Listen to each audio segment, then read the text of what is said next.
I'm doing well. How are you doing?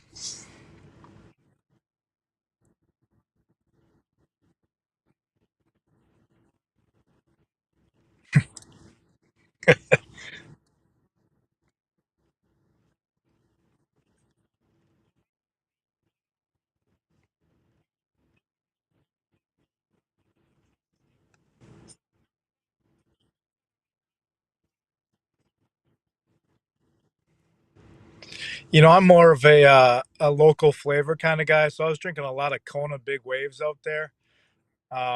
I'm a big fan of those. So there was a lot of alcohol consumed. I was telling people on the trip it was fun to go on one of those trips because you're not worried about a coaches meeting that you have to go to if you're a coach or as a player. You're just grinding it. You don't really get a chance to enjoy. So we definitely enjoyed our time out there. Had a great time. So it was fun.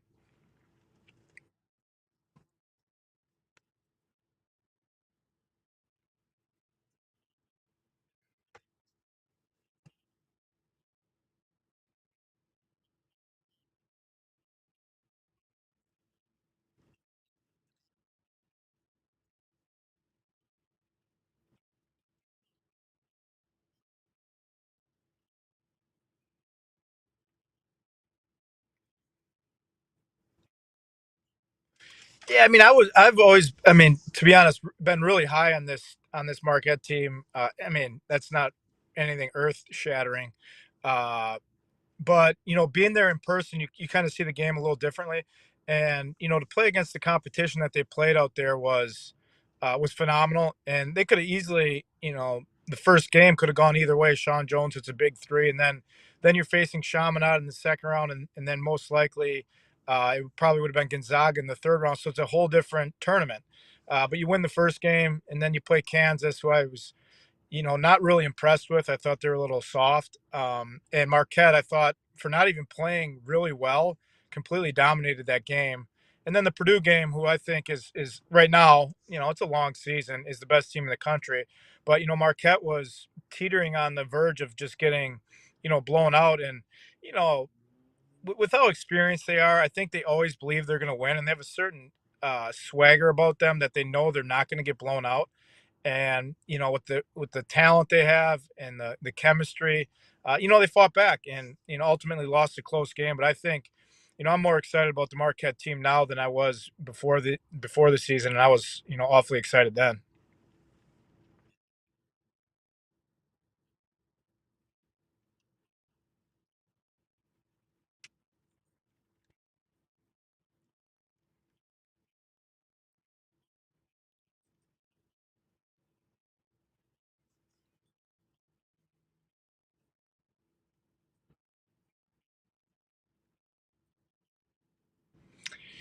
I don't think he has to do anything more than he did last year, as far from a statistical standpoint. I think last year he kind of came out of nowhere and was kind of surprising because the year before he had struggled at times. So everybody knows who he is. He's a preseason first team All American. I think he's by far the best point guard in the country, if not the best, maybe the most important player in the country. Maybe not the best, but he from a leadership standpoint, from competitive standpoint, he's making shots. He makes everyone around him better. Just a big fan of his, and I think with him, at the head of the snake, I think they're so dangerous, and I just don't see many teams being able to match up with Marquette consistently in trying to beat them.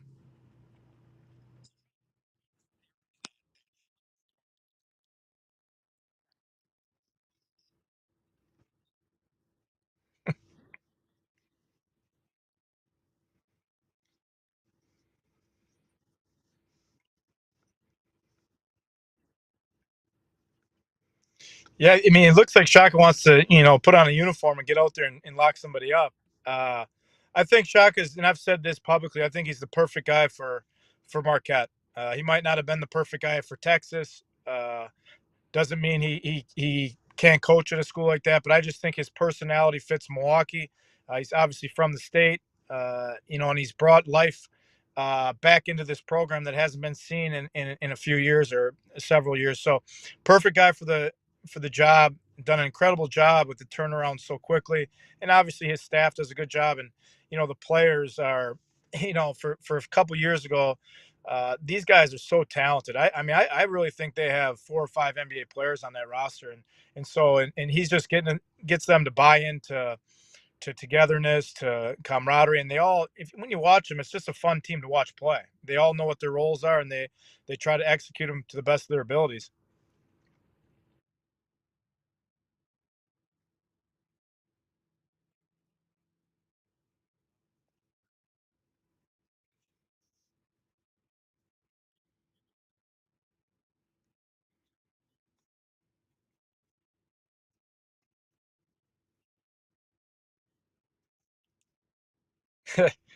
Yeah, I mean, I could get out there and get some buckets, but I think I used all my eligibility up in high school, so I'm good.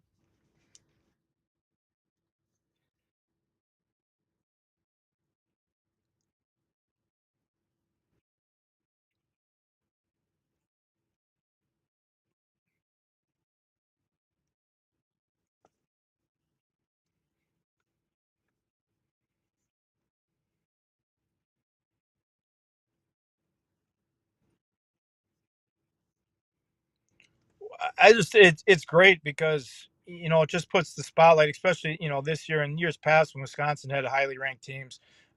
It just puts the spotlight nationally on the game, and a lot of people are going to be watching this, obviously within the state, but also on a national standpoint because Marquette is top 5 in the country.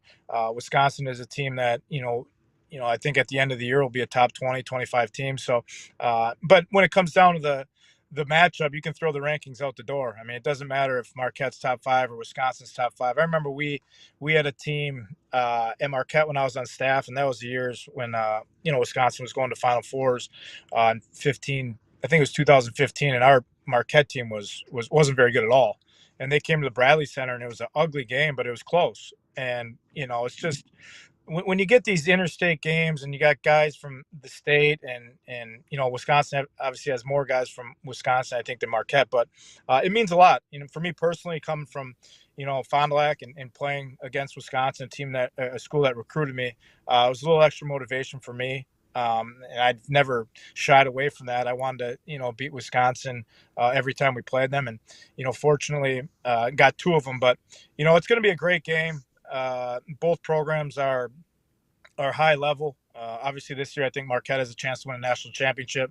I think when push comes to shove, I don't think Wisconsin's played great yet, but they're experienced.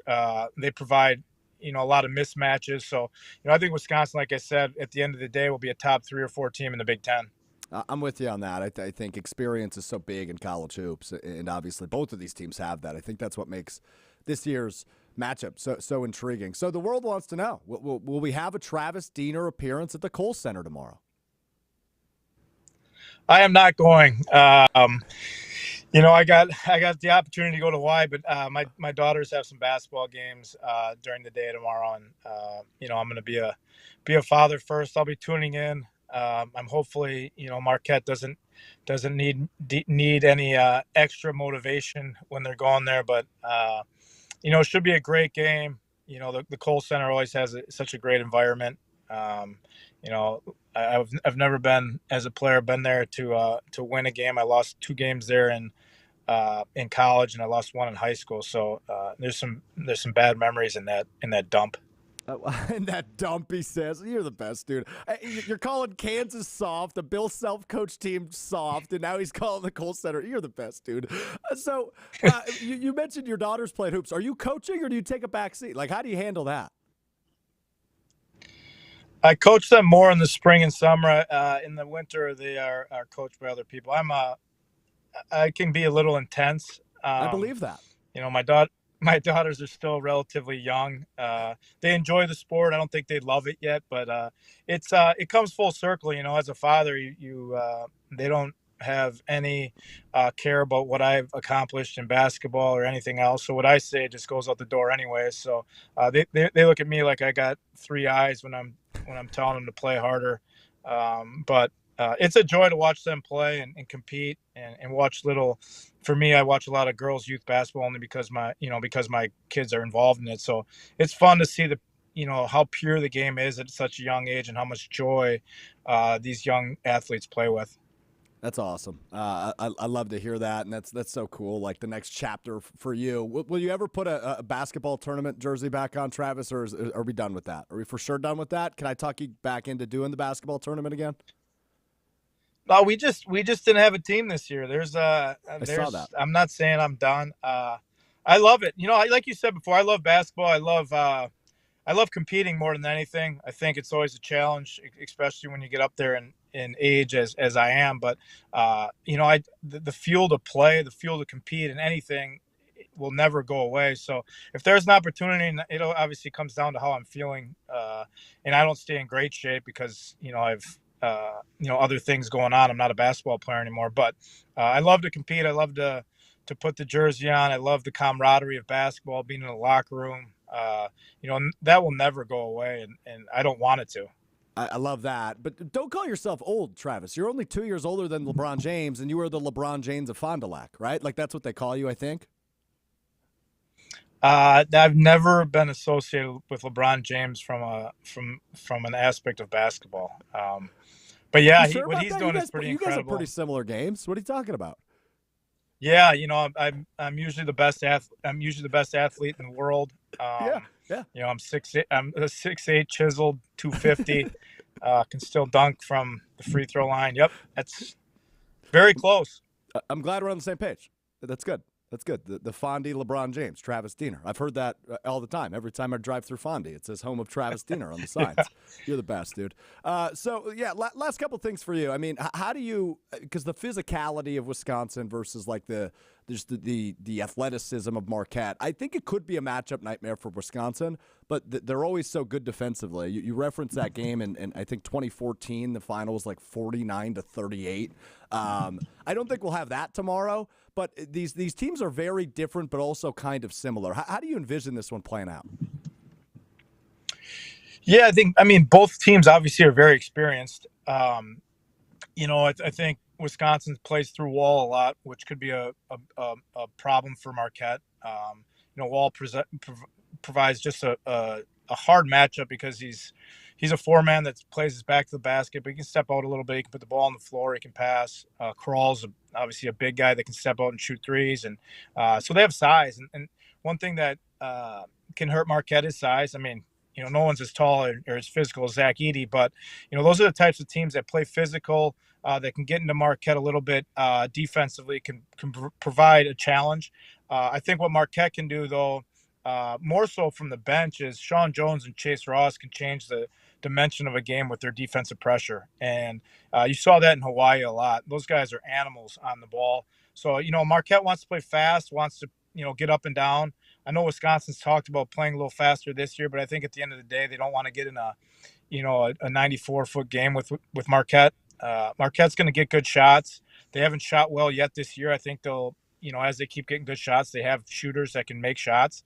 On paper, you just throw everything out in this game. I just think it's going to be it'll come down to the last 4 or 5 minutes, and whoever can make big shots, make big plays, get stops, that will be what determines the outcome. I just don't see it being a blowout one way or another. No, I'm with you on that. Last thing for you, Travis, because I've always wanted to ask you this, but while we're in the middle of football season, I'm just curious. How did you become a Bears fan living in Fondy?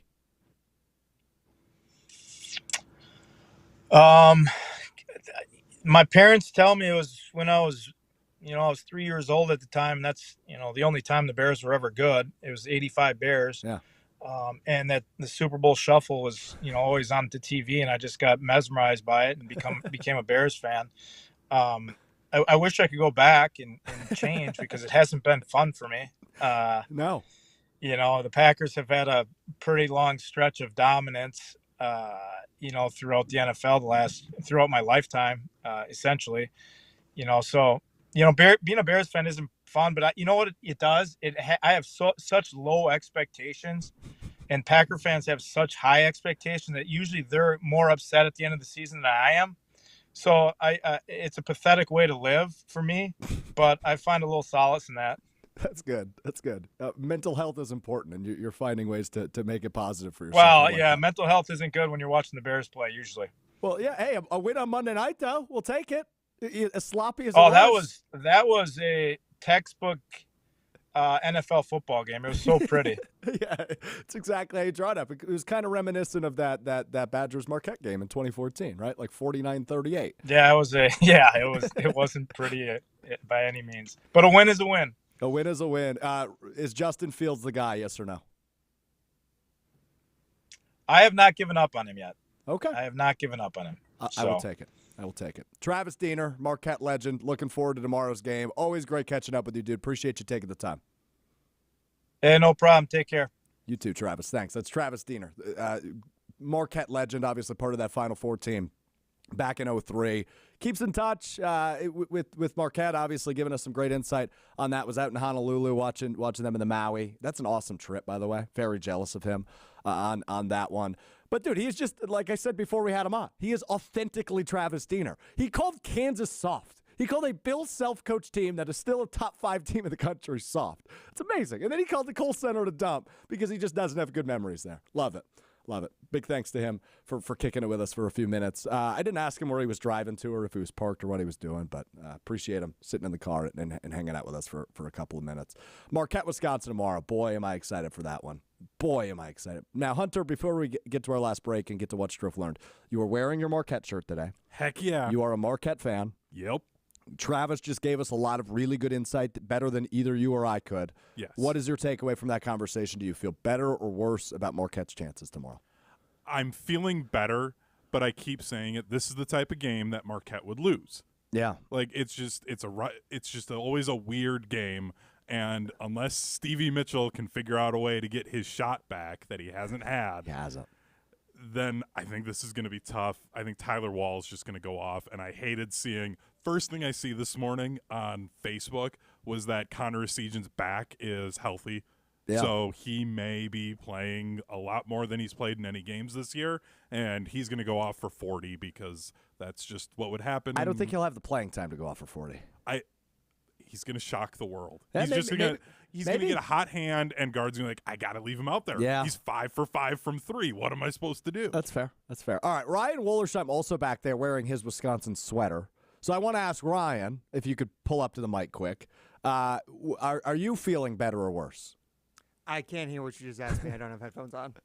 All right, let's try that again.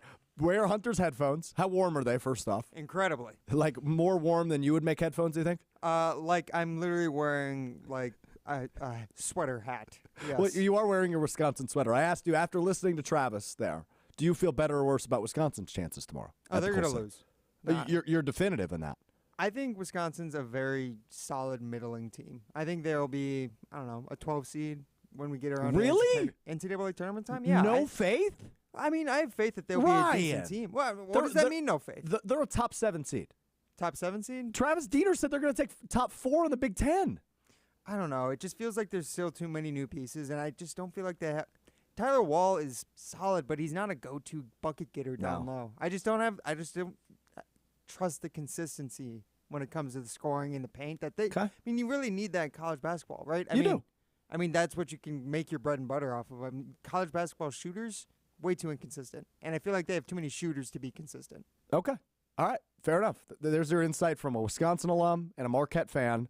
I'm pumped for this game. I think Ryan's too negative. I think Hunter's also too negative. I think what Travis Diener said about this being a back-and-forth game that goes down to the wire and whoever wins the last 5 minutes will win the game, I think is 100% right because that's how this series goes every year. And these two teams, despite the coaching change, semi-recent coaching change at Marquette, I still think these teams know each other like the back of their hand. So this is going to be an awesome game. And I think what Greg Gard says best is this puts Wisconsin basketball between the two schools on center stage in a national spotlight on a big Saturday sports day. I haven't even mentioned it's championship Saturday in college football tomorrow yet, right? Like, I'm more excited for this game than any of the championship games because I just don't think many of them will be very good. What's the best championship game tomorrow?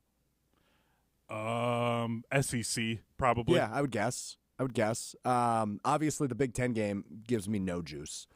34.5 is the over-under. And they're favored by 22.5. Michigan is. Iowa's the only conference championship team that's not being given a touchdown. Wow. By Vegas. Wow. And I did also want to say this. Shout out to Travis Diener. He was just deadly on College Hoops 2K5. Him and Steve Novak both had the 3-point badge. Yeah. Lit up my friends with that Marquette squad. So just needed to shout that out. Do you have more fond memories of him as a player or as a video game character? Video game character. Okay, I appreciate you waiting to say that until he wasn't with us anymore. Yeah, I wasn't going to tell him that I played him as a video game, and that's like, I loved the 03 team, but I loved the 03 team because of Dwayne Wade. And I couldn't tell the guy that I enjoyed him more as a video game character, heaving up half-court shots. I think, by the way, the Pac-12 championship game probably has a little bit more intrigue for me. Washington, Oregon. I'm more intrigued by the fact that the Ducks are 9.5-point favorites in that one. Yeah. Like, what does Vegas know for a neutral site game like that? That's just insane to me. Okay. Ryan's giving you quite the look. Ryan, would you like to chime in from afar? He's just going to say that Washington doesn't play defense. Okay, so That's all it is. And we've acknowledged this on the show. Wins every game by 5 points. Oregon wins every game by 25. That's why they have a 9-point advantage in this one.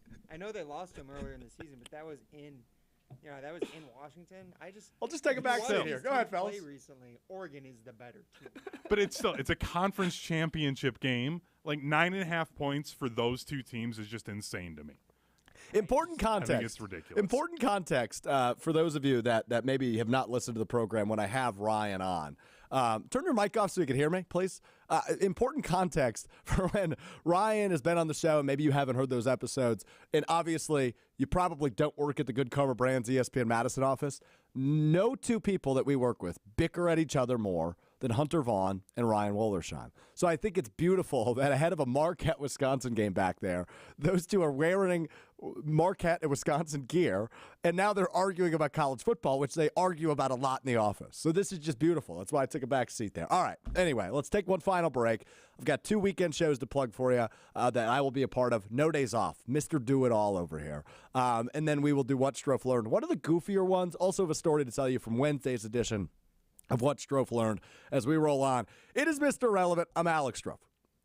All right, 2 programs to tell you about. First, let's talk Saturday. Saturday tip-off from 9 to 11. It'll be Brian D. from ESPN Milwaukee. You hear him on Marquette College Game Day, usually ahead of Marquette games. He will join me live in Madison at the Echo Tap near the Kohl Center from 9 to 11.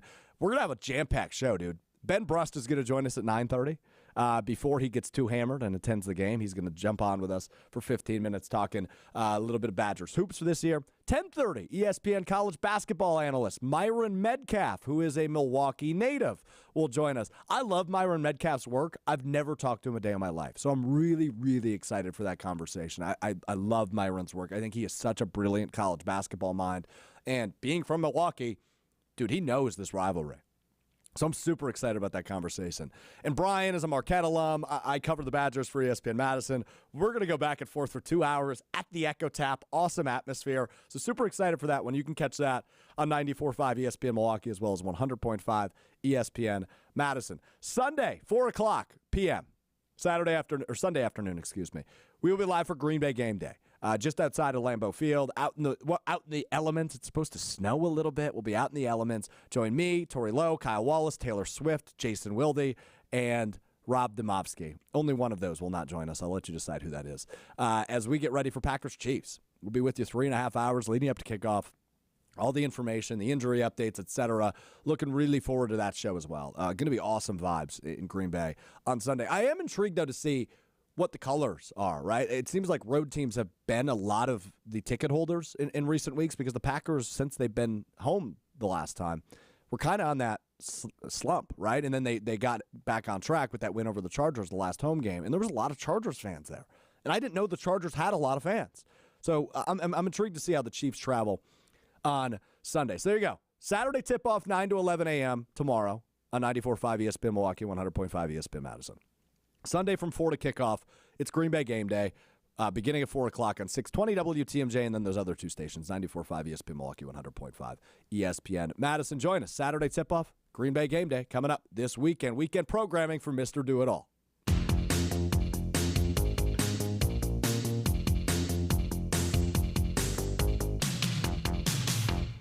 All right, time now for What Strouf Learned. You learn something new every day. I did too, but before we get to what I learned, I want to read a story from a fan of the show, Joshua, who sent me a who sent me a DM on Twitter, 6:23 a.m. yesterday. He was listening to the program on the podcast form, which, again, if you're watching us live, you can get at Apple Podcasts, Spotify, Wisconsin On Demand, wherever you get your podcast.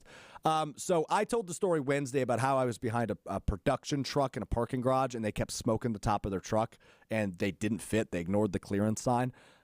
He DM'd me and said, in high school, I worked at a Taco Bell. One night, there was a pair of girls in a U-Haul that also didn't believe clearance bars existed. But when they came through the drive-thru, they clipped the awning really good. They crinkled the building and damaged the truck. So, like, I triggered this memory for him when he worked at Taco Bell. And I was like, dude, that's a great story. Thanks for sending that to me. So I just said, thanks for listening as always, and thanks for the laugh, because I was sitting at my desk at home having my morning cup of coffee, just going through emails or whatever, and I read that, and I just, like, cracked up to myself. So, Joshua, thanks for listening, and thanks for the story. You can get me on Twitter if you ever want to shoot me a story. If it's what Strouf learned, which today I don't know if it'll trigger a story. It just might tell you I have problems. On Twitter at Alex_Strouf. All right, what I learned yesterday morning. Got up. I wasn't feeling coffee yesterday. I didn't want tea. I've been drinking a lot of tea. I'm getting over a cold. So I opened the fridge, and I saw I had a bottle of orange juice in there. And it was 1 day expired. It expired on the 29th. It was the 30th. I was like, no big deal. So I made a bagel, and I poured myself a cup of orange juice. And it's 1 day expired. Relax. Whoa, no. And it was terrific. And then I thought to myself, when's the last time I drank orange juice when it wasn't involved with alcohol? Right? So like mimosas, screwdrivers. I don't know the answer to that question. And I forgot how good orange juice was by itself. Right? And so I told the story to Alex Strouf, who works with us. I said, gee, I forgot how good orange juice was. I had 3 cups of orange juice yesterday. And he's like, dude, drinking a mixer straight, how weird, right? In sarcasm. So what I learned is orange juice is good by itself, and I think I'm going to drink orange juice every day now. I think that's going to be my new thing. Are you going to at least get orange juice that's not expired? Yeah. So I bought this orange juice like a month ago, and I just kind of forgot about it. And I read the expiry label, so I was like, I better get rid of it then, right? 1 day expired isn't actually expired. Why are you freaking out like that? That's weird. No, it's expired. No, I won't do it. If it's expired, I'm not doing it. You usually get a day. It's in the fridge. It's not like it's sitting out in the open, right? But so you've still opened it up to the air, and then the bacteria are in there, and bacteria thrive on cool, wet places. You're an which idiot. Is literally no, I'm not. I'm fine. Obviously, nothing happened to me. I'm fine. I did not expect that reaction out of you. So I tried to get rid of it, had 3 cups of orange juice, forgot how good it was by itself. That's what I learned on Thursday. All right, enjoy the big sports weekend. We'll be back with you Monday at 12:15 live. And of course, if you're listening on the podcast feed, in the podcast feed, Marquette, Wisconsin, Packers, Chiefs, Wisconsin volleyball as well. We'll talk about that a little bit on Monday, assuming they advance again to the Sweet 16. Ridiculous, man. Good for them, and cheering for them tonight at the Fieldhouse. That does it for us. Big thanks to Travis Diener. Big thanks to Ryan Wollersheim and Hunter Vaughn for keeping us on the air, making us sound good for the most part if you were watching live. You'll know what I mean if you're watching live. That'll do it for us. We'll be back with you Monday. This has been Mr. Relevant. I'm Alex Strouf. See ya.